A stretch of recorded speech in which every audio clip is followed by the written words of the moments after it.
കരിമ്പുഴ ഗ്രാമപഞ്ചായത്തിന്റെ 2025-26 വർഷത്തെ വികസന സെമിനാർ ഗ്രാമപഞ്ചായത്ത് ഹാളിൽ ചേർന്നു. ഉൽപാദന മേഖലയ്ക്കും സേവന മേഖലയ്ക്കും സ്ത്രീ ശാക്തീകരണത്തിനും പാർപ്പിടത്തിനും ഊന്നൽ നൽകിയാണ് കരട് വികസന രേഖ തയ്യാറാക്കിയത്. വേറിട്ട പദ്ധതികൾ ഈ 4 വർഷം ചെയ്തതുപോലെ തന്നെ പുതിയ വർഷം കൂടെ ചെയ്യുക എന്നുള്ളതാണ് ഈ ഒരു മീറ്റിംഗിലൂടെ ഉദ്ദേശിക്കുന്നത്. നമുക്കറിയാം, വികസന സെമിനാർ നടത്തുമ്പോൾ ആദ്യം ആസൂത്രണ സമിതി വിളിക്കണം. 10.51 കോടി രൂപയുടെ വികസന പദ്ധതികളാണ് വികസന രേഖയിലുള്ളത്.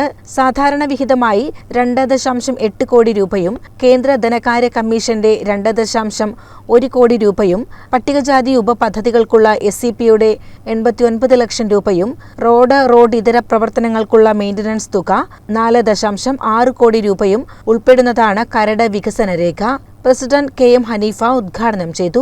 കരടുരേഖ പ്രസിഡന്റ് PA തങ്ങൾക്ക് നൽകി പ്രകാശനം ചെയ്തു. വൈസ് പ്രസിഡന്റ് N സാജിറ അധ്യക്ഷത വഹിച്ചു. വികസനകാര്യ standing committee chairman KK Shoukath സ്വാഗതവും പറഞ്ഞു. CCN കടമ്പഴിപ്പുറം.